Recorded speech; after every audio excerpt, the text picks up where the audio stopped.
دا د ټریفیک نظام دی دا زموږ د ګیلاني مارکیټ مخ ته دا د کاسې روډ کې ډېر رش وکشي. دا زموږ دوه غټ غټ مارکیټونه دي، کاروبار شته نه. بارډر چې بند شوی دی زموږ کاروبار ډېر خراب شوی دی.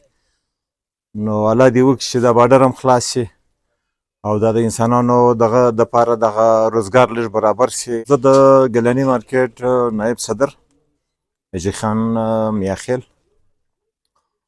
نو تی خو راغلي یاست، موږ خو دا کاروبار په حواله باندې یو څه مجلس لرو. کاروبار نن سبا په کوټه کې ډېر خراب دی، دونې خراب دی چې هر علاقې ته ورسي. بالکل داسې شوی دی چې نه ونې کې برابر دی. نو خلک هم پریشانه دي، دکانداران هم پریشانه دي.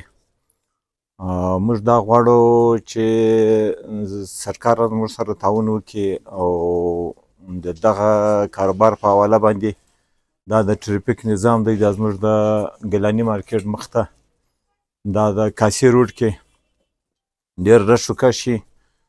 دا زموږ دوه غټ غټ مارکیټونه دي، کاروبار شته نه.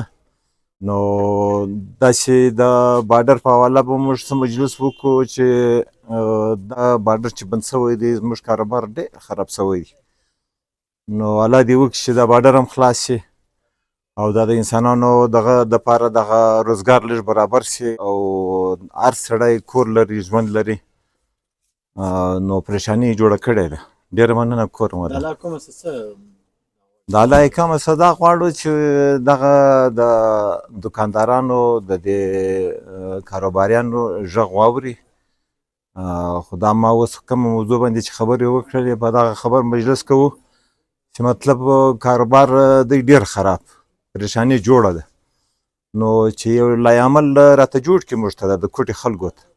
په کوټه کې خو نور داسې نشته، نه پیټیان شته، نه نور داسې روزګار شته. دغه کاروبار دا چې ودرېږي نو بالکل بیا د جیبه خوره ده چا خو. یاره بارډر خو چې خلاص شو تقریبا افغانان دلته راتللو ډېر دغه یې وړلو د دې ځای څخه د کوټې سره ډېر مالونه یې وړلو، ډېر کاروبار و د افغانانو سره. دوی راتللو مالونه هم ورکول، خو چې هغه بند شو نو دغه ودرېد، روزګار ودرېدی. کوټه خو نو نور دغه نه لري. ما چې مخته وویل چې مطلب دلته صرف دغه کاروبار دی. ډېر په کاروباري طبقه باندې ډېر اثرات لیدلی. کاروبار ډېر خراب شوی دی، بیخي بې انتها ډېر خراب شوی دی، ډېره پریشاني جوړه ده. بیا کاروبار خامخا انشاءالله برابر شي، بیا به امید شته چې برابر شي. بالکل امید شته.